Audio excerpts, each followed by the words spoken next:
Bismillahirrahmanirrahim. Assalamualaikum warahmatullahi wabarakatuh. Pemirsa yang dirahmati Allah, marilah kita simak ceramah dari Ustadz Hanan At-Taqi dengan tema jika kamu mempunyai masalah dengan orang lain, maka libatkanlah Allah. Sebelumnya marilah kita bersolawat terlebih dahulu. Allahumma sholli ala Sayyidina Muhammad wa ala ali Sayyidina Muhammad. Selamat menyaksikan. Teman-teman, gimana cara ngelibatin Allah kalau misalnya kita lagi ada masalah sama orang lain? Kayak misalnya kita lagi ribut sama seseorang karena salah paham, atau mungkin dia yang bersikap jahat atau nggak baik kepada kita. Seorang istri ketika ada masalah dengan suami, anak bermasalah dengan orang tua, mahasiswa bermasalah dengan dosen. Gimana cara kita ngelibatin Allah dalam kasus-kasus kayak gitu kalau kita lagi ada masalah dengan seseorang? Kita belajar dari Sayyidah Hafsah ketika beliau ada masalah dengan suaminya, yaitu Rasulullah SAW. Sampai kemudian Hafsah melibatkan Allah dan Allah membela Hafsah untuk meminta Rasulullah merujuk Hafsah.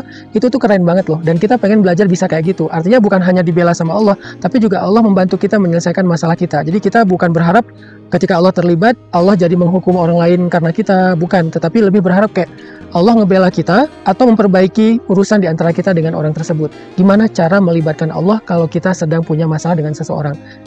Pada episode sebelumnya saya membahas ada 3 cara melibatkan Allah. Yang pertama udah dibahas kemarin, yaitu dengan mention Allah, nyebutin nama Allah, panggil Allah.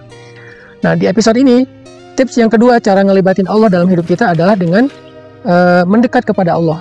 Jadilah orang yang paling dekat kepada Allah dalam setiap kebaikan. Artinya, satu, dengan cara bersegera kepada kebaikan, wasari'u ila maghfiratin min rabbikum was-sabiqunas sabiqun ulaikal muqarrabun. Orang yang bersegera kepada kebaikan, mereka lah orang yang dekat kepada Allah. Jadi, kalau kita dekat sama Allah, sama seperti kita dengan manusia ya. Kalau misalnya kita dekat dengan seseorang kan kita gampang dapat perhatian dia. Kalau kita dekat dengan seseorang, kita mudah meminta tolong kepada dia. Tapi kalau kita jauh, kita nggak kenal, kita malah menjaga jarak dengan orang tersebut, ya kalau misalnya kita lagi ada masalah, susah banget minta pertolongan dari dia, apalagi dapat perhatian dia. Maka begitu juga dengan Allah. Kalau ke manusia kita menganggap itu hal yang wajar, harusnya kepada Allah lebih wajar lagi. Aneh kalau misalnya kita pengen dapetin dukungan Allah, pengen dapetin pertolongan dan pembelaan Allah, tapi sehari-hari kita tuh berjarak dengan Allah. Sehari-hari kita tuh menjauh dari Allah. Sehari-hari kita tuh menghindar. Allah panggil, kita nggak datang. Allah kasih petunjuk, kita tolak. Ini aneh kalau misalnya tiba-tiba kita minta pembelaan, dukungan, dan pertolongan dari Allah. Makanya tips kedua, cara ngelibatin Allah dalam hidup kita itu belajar mendekat sama Allah. Belajar untuk jadi orang yang layak diperhatikan oleh Allah. Gimana caranya tadi? Yang pertama, was-sabiqunas sabiqun ulaikal muqarrabun. Jadilah orang yang semangat dan berlomba-lomba dalam kebaikan. Jadi kalau misalnya kita tahu ada satu peluang kebaikan, kita ambil tuh peluang kebaikan. Jangan mikir panjang. Kita lakukan tuh kebaikan saat itu juga. Jangan ditunda-tunda. Kenapa? Karena orang yang bersegera dan berlomba-lomba dalam kebaikan, kata Allah, ulaikal muqarrabun. Mereka itulah orang yang dekat di sisi Allah. Sehingga kalau misalnya kita udah dekat di sisi Allah, ada masalah, kita panggil Allah, kita angkat tangan kita. Bahkan kadang-kadang kita manggil Allah di hati, Allah udah langsung terlibat. Allah udah langsung nolongin kita, karena kita orang yang dekat. Orang yang dekat itu mudah mengakses. Orang yang dekat itu punya privilege. Orang yang dekat itu punya jalur khusus. Sehingga nggak akan lama, nggak akan bertele-tele, prosesnya nggak panjang untuk mendapatkan dukungan dari sesuatu, yaitu dari Allah Subhanahu wa Ta'ala. Itu cara mendekat ke Allah yang pertama, yaitu dengan bersegera atau berlomba-lomba kepada kebaikan. Misalnya teman-teman ada kesempatan untuk sedekah, ya udah langsung sedekah. Ada kesempatan untuk bantu orang, jangan mikir panjang, bantu nggak ya, spontan deh, spontan aja bantu. Karena kalau kita udah biasa spontan dalam kebaikan, udah biasa segera dalam kebaikan, kita itu muqarrabun, orang yang dekat di sisi Allah. Yang kedua, cara mendekat kepada Allah itu adalah dengan melakukan amalan-amalan yang paling Allah suka, yang paling istimewa di sisi Allah. Apa amalan yang paling istimewa di sisi Allah yang mendatangkan pertolongan Allah itu dengan segera? Nomor satunya adalah dakwah. In tansurullaha yansurkum. Kalau kalian tolong agama Allah, artinya berdakwah, Allah pasti nolong kalian. Wa yusabbit aqdamakum. Allah akan menguatkan kaki-kaki kalian. Artinya Allah akan kuatkan diri kalian dalam menghadapi masalah.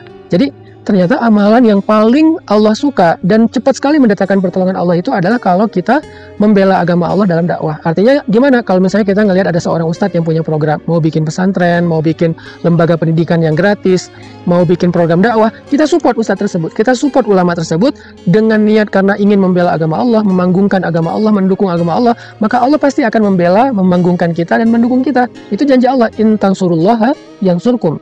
Kalau kamu tolong agama Allah, Allah menolong kamu dalam kehidupan kamu. Dakwah, cari Ustadz siapa yang butuh dukungan dakwah? Saya pribadi misalnya sekarang lagi membangun pesantren. Pesantren ini untuk mentarbiyah menjadi sekolah buat anak-anak muda dalam belajar agama, syariat, belajar life skill, belajar hard skill, supaya mereka bisa mandiri dan bisa membantu orang lain. Yuk kita support bareng-bareng misalnya. Kita pengen bangun masjid. Ya udah, saya mau support Ustadz Hanan bangun masjid dengan donasi, atau mungkin dengan wakaf, atau mungkin dengan skill, atau mungkin dengan network, atau mungkin dengan nge-repost postingan tentang pembangunan proyek pembangunan masjid itu, supaya banyak orang yang mendukung. Apapun bentuk dukungan kita, makin besar, makin banyak, makin antusias, maka semakin antusias pula Allah membela kita. In tansurullaha yansurkum. Yang kedua, amalan yang paling cepat mendatangkan pertolongan Allah dan Allah suka banget adalah sholat. Wasta'inu bis-sabri was-shalah. Jadi perbaiki sholat kita. Gimana cara memperbaiki sholat? Perbaiki sholat itu satu, dengan memperbaiki kualitas sholatnya. Yang kedua, dengan menambah kuantitas sholatnya. Kalau memperbaiki kualitas, misalnya wudhunya udah benar belum? Yang kedua, udah khusyuk belum? Bacaannya udah benar belum? Doa-doanya udah benar belum? Kalau kuantitas, ya udah ditambah belum dengan sholat sunnahnya? Selain sholat wajib, ba'diyah, qobliyah, duha, tahajud. Jadi kalau sholat kita semakin baik, maka pertolongan Allah semakin cepat. Kalau sholat kita semakin baik, maka Allah semakin perhatian sama kita. Wasta'inu bis-sabri was-shalah. Minta pertolongan Allah dengan sabar dan sholat. Jadi libatin Allah itu cara yang kedua adalah dengan mendekat kepada Allah. Cara mendekat kepada Allah, satu, lakukan kebaikan secara segera. Yang kedua, pilihlah amalan-amalan yang Allah suka. Dakwah, sholat itu diantara amalan-amalan yang cepat banget mendatangkan pertolongan Allah. Maka dua tips ini saya pikir udah menjadi sebuah life hacks atau menjadi sebuah motivasi buat kita untuk melibatkan Allah dalam kehidupan kita. Saya ulangi lagi. Yang pertama, cara melibatkan Allah, mention Allah, panggil Allah, sebut nama Allah di awal kita melakukan sesuatu. Cara yang kedua adalah mendekatlah kepada Allah. Cara mendekat kepada Allah itu satu, dengan bersegera kepada kebaikan, jangan ditunda-tunda, spontan, konsisten. Yang kedua, cara mendekat kepada Allah dengan melakukan amalan yang Allah paling suka dan cepat banget mendatangkan pertolongan Allah. Salah satunya yang paling luar biasa, dakwah, bela agama Allah, membantu agama Allah lewat mensupport para ulama. Dan yang kedua, dengan memperbaiki sholat, memperbaiki kualitas sholat dan memperbaiki kuantitas sholat, meningkatkan kuantitas sholat, meningkatkan jumlah rakaatnya, setelah yang wajib tambah yang sunnah.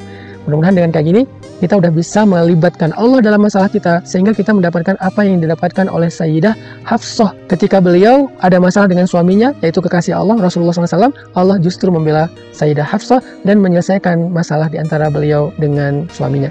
Barakallahu fikum.